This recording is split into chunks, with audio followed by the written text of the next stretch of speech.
Fala, turma boa da internet, tudo bem com vocês? No vídeo de hoje eu vou falar para vocês sobre o conceito de democracia, cidadania e direitos humanos.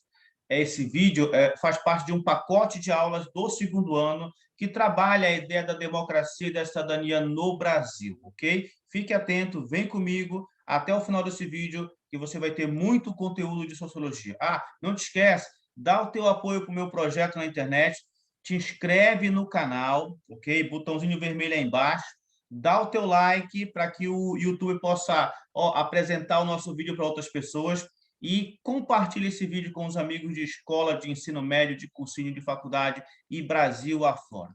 Meus queridos alunos, olha só, quando a gente fala da questão da cidadania no Brasil, da participação política, o Brasil é considerado, segundo o nosso texto, o nosso livro, né, Sociologia e Movimento, ele é considerado uma poliarquia, ou seja, um sistema democrático em que o poder é atribuído com base em eleições livres e na ampla participação popular.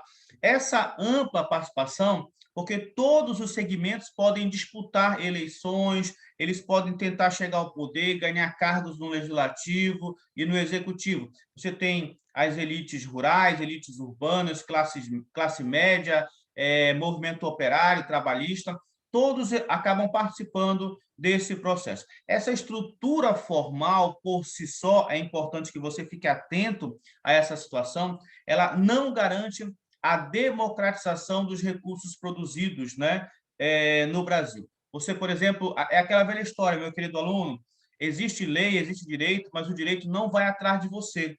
É importante que você acione o direito, você lute pelo seu direito, que você vá atrás.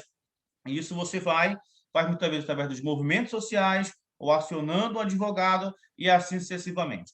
A democracia, por si só, é importante que você entenda, a democracia ela vai além do estabelecido nas regras, tá? Por isso que é importante a luta constante para retomar a democracia social e ampliar os direitos, tá bom? Lutar nos movimentos, se organizar, faz parte do processo democrático. É assim que a democracia vem se construindo no decorrer da história. Bom, a cidadania no Brasil ela esteve constantemente vinculada aos interesses das elites socioeconômicas e políticas. Nós vamos ver mais à frente nesta aula, no decorrer da história, que a nossa elite ela foi dando concessões de direitos para evitar algo maior, uma revolta, organização, mobilização. Então, ela apareceu ali como o pai da criança, né? Então, dá para perceber que a nossa cidadania, desculpa, ela ocorreu sem participação popular, ok? Dá o teu like no vídeo, não te esquece, ok? Para a gente avançar nesse projeto. Bom, dá uma olhada nessa pessoa que está aí aparecendo. Esse é o historiador José Murilo de Carvalho. Esse historiador aí, ele tem uma ideia interessante. Ele trabalha com o conceito de estadania. Preste bem atenção, estadania.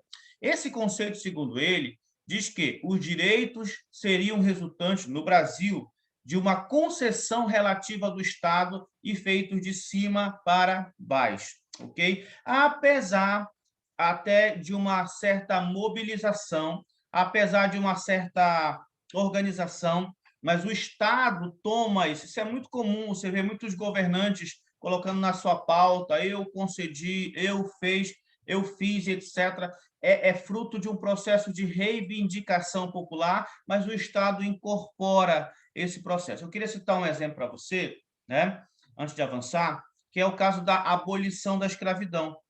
É um caso típico que o José Murilo de Carvalho trata aí, né, que ele chama de estadania. A abolição da escravidão, ela foi uma luta constante do movimento abolicionista em todo o século XIX, diria até mais, tá? Mesmo antes de ter um movimento propriamente dito, organizado, né, e etc. Houveram várias ações no século XIX, manifestações, lutas, né, uma série de coisas que foi feita, a pressão era grande, mas quando ocorreu o processo de libertação dos escravos, aparentemente foi a bondosa princesa Isabel que foi lá e assinou, e aí o pessoal encampa a ideia de que ela era abolicionista e etc. Ou seja, é muito mais fruto da bondade, da benevolência, foi assim que entrou para a história nos livros formais de história, o livro didático, né? Ele entra nesse sentido, entrou muito mais como uma bondade, como uma benevolência, como uma concessão do Império para os escravos, para o Brasil. E, na prática, nós sabemos que a escravidão era um sistema, era uma instituição falida, estava em falência. Praticamente todos os estados do Brasil já haviam libertado seus escravos, apenas alguns conservadores, reacionários, ainda a mantinham, e a escravidão acabou servindo até como forma desses senhores se livrarem desses escravos propriamente dito. Então, se encaixa um pouco nesse conceito aí que o José Moreira de Carvalho chama de estadania, ok? Bom, galera, a cidadania no Brasil inverteu a ordem cronológica. Primeiro, ok, vieram direitos sociais e políticos, e só depois começou a se trabalhar a ideia dos direitos civis, enquanto que, segundo o T.H. Marshall, né, o normal seria o contrário, viu, direitos civis primeiro e depois avançar para os outros sociais e políticos. Lembrem-se, não há cidadania plena que não contemple os 3 tipos de cidadania, tá bom? Os 3 tipos que ocorrem aí nesse sentido, que colocam nesse aspecto como um todo, tá bom? Fique atento nesse sentido. Bom, esse outro pensador que está aí é o Vanderlei Carvalho dos Santos, desculpa, Vanderlei Guilherme dos Santos. Esse pensador aí vai trabalhar com a ideia de cidadania regulada, tá bom? Ele também insiste na ideia de que a concessão dos direitos ela acabou sendo uma estratégia do Estado brasileiro para evitar conflitos, tá bom? Que o Estado, que um determinado governante, ele vai lá e se apropria dessas pautas e acaba concedendo, entre aspas, esses direitos também. Ou seja, o Estado controla os grupos sociais por meio de práticas regulatórias. Vamos lembrar aqui como exemplo o governo Vargas. Primeiro, o governo Vargas, de 15 a 30, que iniciou todo um processo de controle trabalhista. Tá? Ele foi eliminando aqueles movimentos reivindicatórios dos anos 20 e etc., movimento socialista, anarquista, ele foi silenciando, ele foi acoplando os sindicatos ao Estado e foi controlando ali com pelego, carteira de trabalho, CLT e uma série de coisas, salário mínimo, né, e etc. Então, todo aquele processo ali em que o Estado varguista vai, entre aspas, olha aí, legal, concedendo as leis trabalhistas, eram formas de controle.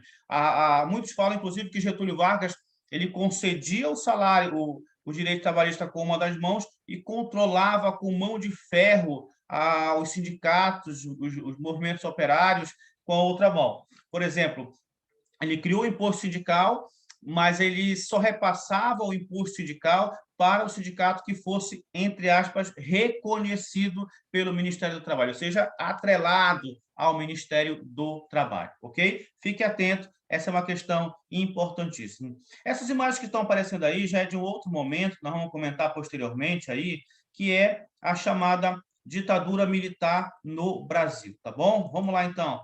Bom, vamos falar desse período aí que ele foi importantíssimo para a construção da nossa cidadania, da nossa ideia, da nossa identidade, né, básica. Bom, a questão da ditadura militar no Brasil, ou cívico-militar, como queiram chamar, fiquem à vontade, ela ocorreu de 1964 até 85, formalmente no Brasil.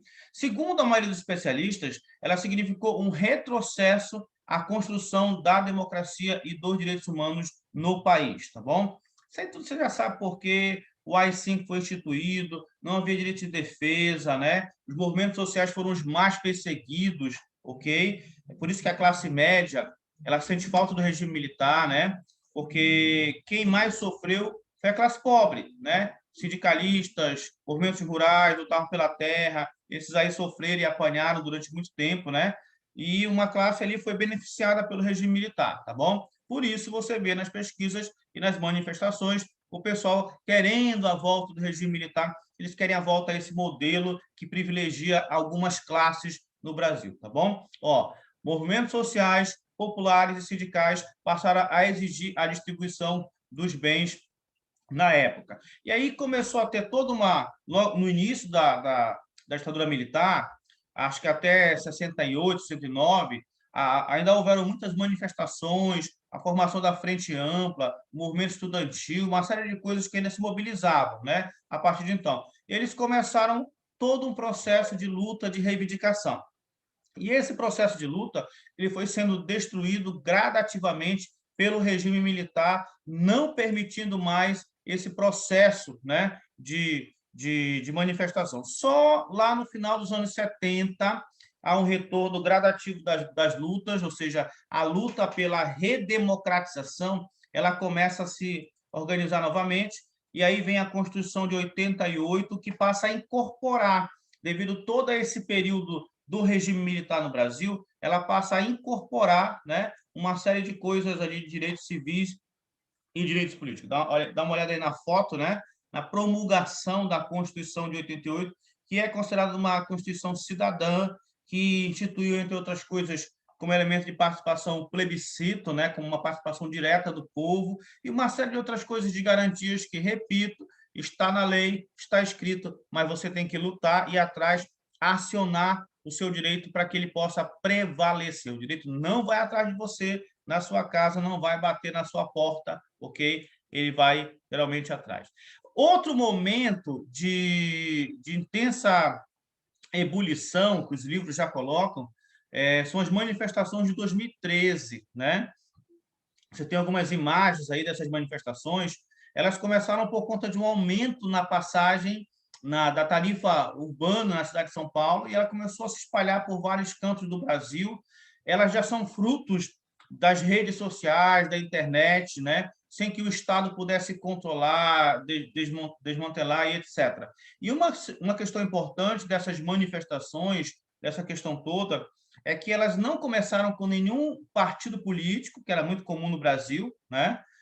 Ou movimentos sociais, estilo movimento pela moradia, né? E etc. Tanto é que, naquele período, quando o povo se reunia e passava, quando alguém passava com a bandeira de um partido, o povo dizia, não, ó, partido aqui não, que era uma livre manifestação do povo, né? E assim sucessivamente. Então, meus queridos alunos, nós podemos concluir desta explicação que existem dois tipos de cidadania que nós temos no Brasil. A cidadania formal é aquela que está presente nas leis, aquela que garante a igualdade de todos perante a lei, é aquilo que você encontra nos manuais do direito, né, que você vai acionar. Esse tipo de cidadania é importante, muito importante, porque ela é lá que vai se amparar quando alguém que tem muito poder econômico, político, vai abusar do seu poder ou algo nesse sentido, tá bom? É aquilo que faz valer a igualdade de todos perante a lei, tá?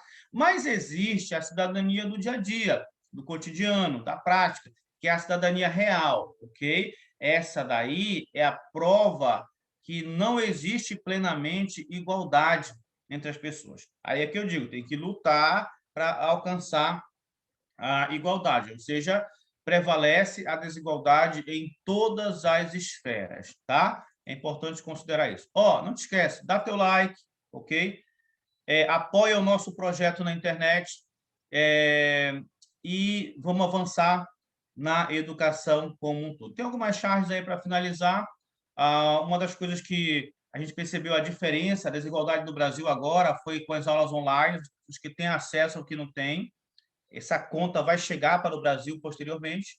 E aí algumas charges para você pensar e considerar nesse sentido. Tá bom, galera? Muito obrigado a todo mundo que prestigiou essa aula, ok? Eu espero ter contribuído com o teu conhecimento. Sucesso na vida e vamos gabaritar todas essas provas. Tudo de bom, galera. Tchau para vocês.